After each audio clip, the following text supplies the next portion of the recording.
तो मोक्ष पूर्ण समाधान की वह स्थिति है जिस स्थिति में हमको हमारे जीवन काल में ही पहुंचना है।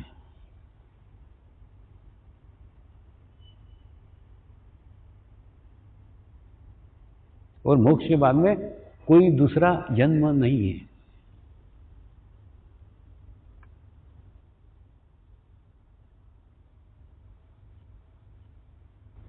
थोड़ा समझाता हूं इसको विस्तृत में। देखो, पिछले जन्म के कर्म भोगने के लिए तुमने ये जन्म लिया, ठीक है। उसके बाद में इस जन्म में आते हैं पुराने कर्म भोगने के लिए। वो कर्म भोगते हैं और भोगते भोगते फिर नए कर्म खड़े कर देते हैं, और नए कर्म खड़े करने के बाद फिर वो कर्म भोगने के लिए दूसरा जन्म लेते हैं। और कर्म के चक्र में हम सदैव लगे ही रहते हैं, लगे ही रहते हैं, लगे ही रहते हैं। ये कर्म का सिद्धांत, कर्म की बातें जापान के अंदर ये प्रश्न खूब पूछे जाते हैं। जब मैं जापान यात्रा में गया था ना, तो उनको कैसे समझाया, आपको समझाता। अब जैसे मान लो यहां पे आप पैदा हुए हो और ये पूर्ण आपका जीवन काल आपको चलने का है और यहां तक पहुंचने का है, तो वो लोग बोलते जब सब कर्म भोगने के ही है तो ध्यान काय को करने का,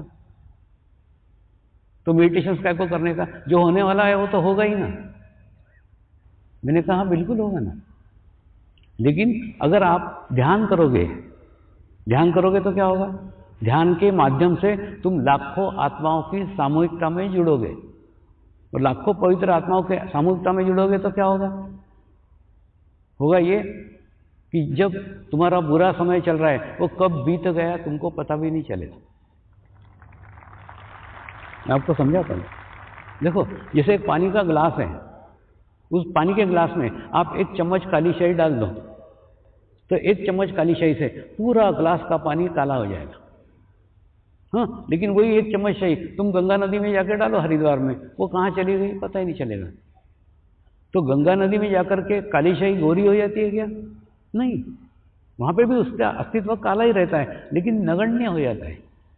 उसी प्रकार से जब मैं करके तुम पानी का ग्लास बनते हो, तो जब तुम तुम्हारे पूर्व जन्म के कर्म भोगते हो ना, तब तुमको पूरा जीवन कलुषित हो जाता है, एकदम तकलीफ हो जाती है, एकदम परेशानी हो जाती है।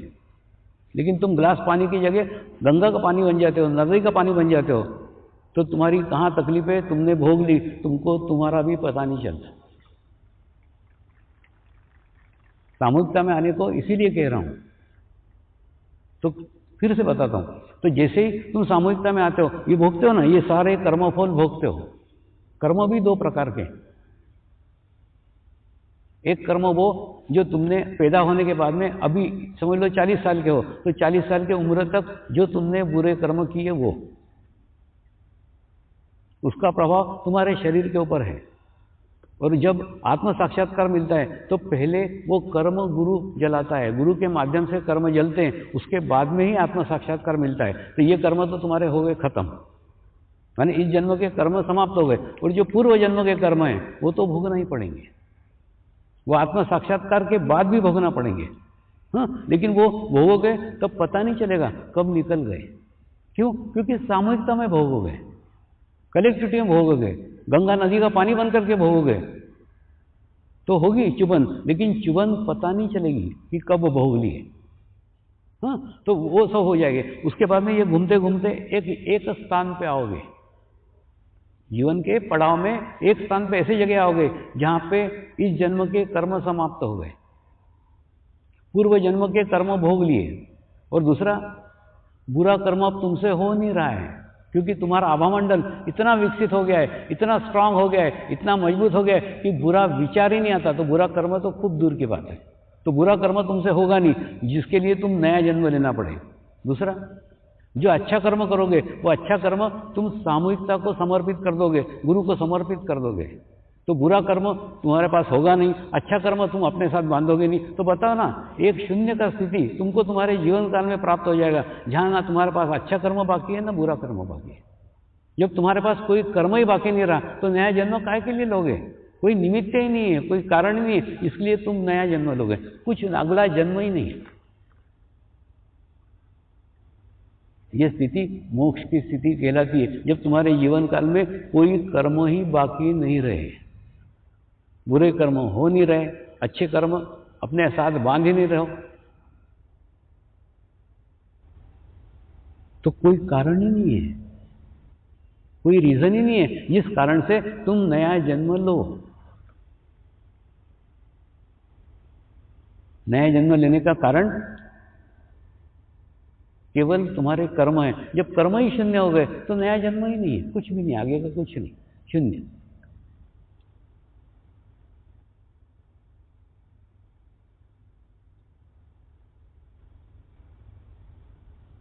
अब प्रश्न आता है,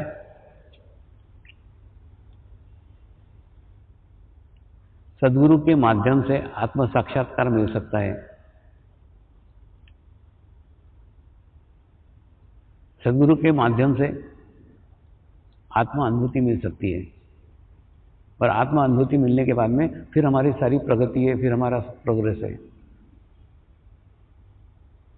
तो गुरु का रोल कितना है, थोड़ा वो समझ लो। सब कुछ गुरु नहीं है, गुरु का रोल केवल क्षणिक है, कुछ समय का है, स्टार्ट का है, बाकी अपना रास्ता अपने को ही बनाना पड़ेगा। मैं आपको उदाहरण से समझाता हूँ। आप कल्पना करो कि आपने एक सुंदर पहाड़ी के ऊपर एक खूब सुंदर बंगला बनाया है। उस बंगले के अंदर सारे इलेक्ट्रिक के इंस्ट्रूमेंट है, फ्रीज है, टीवी है, टेप रिकॉर्डर है, सब है, इलेक्ट्रिक के इंस्ट्रूमेंट सब है, लेकिन आपके पास बिजली का कनेक्शन ही नहीं है। जब बिजली का कनेक्शन नहीं है तो ये बिजली के उपकरण बेकार है। फिर और आप क्या देखते हो, आपके घर के सामने ही पावर हाउस है, घर के सामने पावर हाउस है, लेकिन पावर हाउस से कनेक्शन नहीं है। और जब रात होती है तब आप देखते हो 2 किलोमीटर दूर एक झोपड़ी है, वो झोपड़ी में उजेला है, लाइट जल रहा है, तुम्हारे बंगले में अंधेरा है।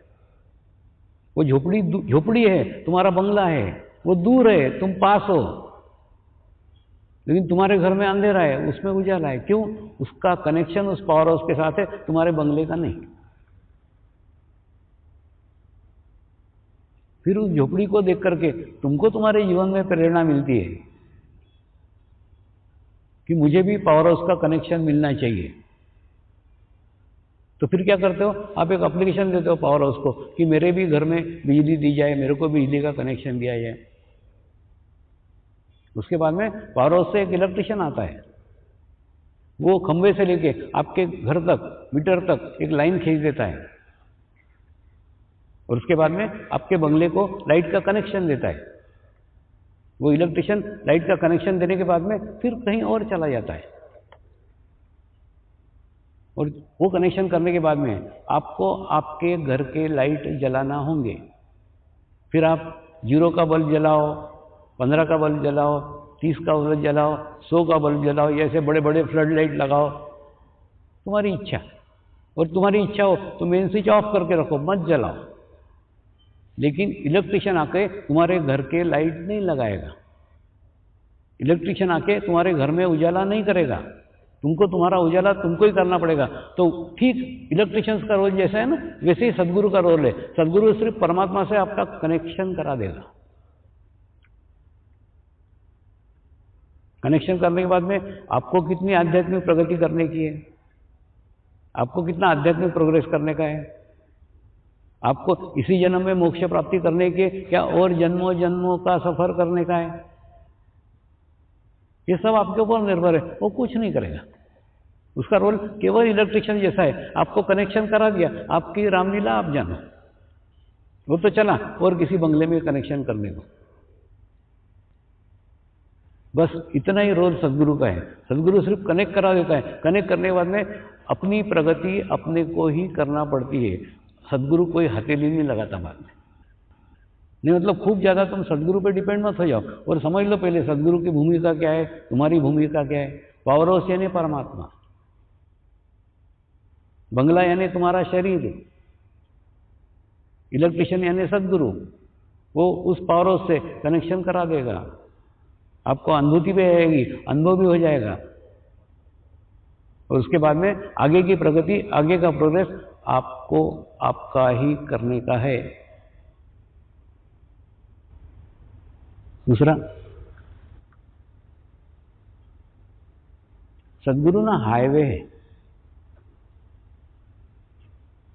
हाईवे का उपयोग क्या होता है? हाईवे गली कूचा नहीं होता, हाईवे हाईवे होता है। उसके बाद में हाईवे पे बड़े बड़े रोड रहते हैं, अच्छा क्लीन वातावरण रहता है, स्वच्छ वातावरण रहता है, सुंदर रहता है, गांवों से दूर रहता है, बस्ती से दूर रहता है, कोई ट्रैफिक नहीं रहता है, अच्छी बढ़िया सड़क रहती है जिसके ऊपर गति मिलती है, स्पीड मिलती है। वैसे सदगुरु भी हाईवे है, वो आपको झड़प से तुरंत यहां से वहां फास्ट पहुंचा देगा, एक्सप्रेस हाईवे।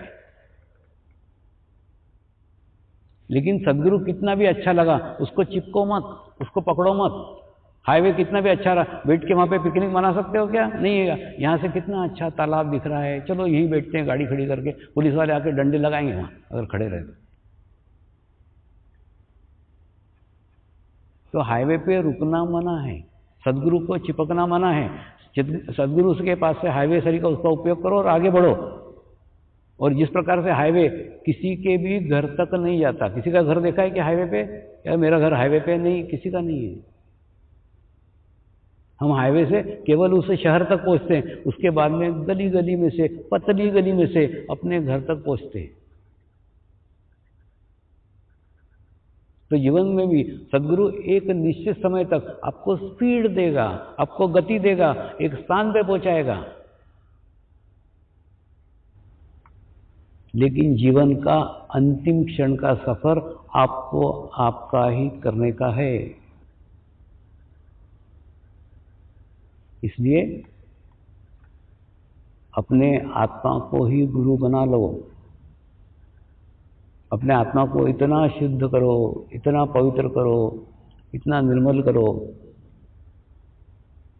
कि वो आपके अंतिम क्षण तक आपको साथ देगा।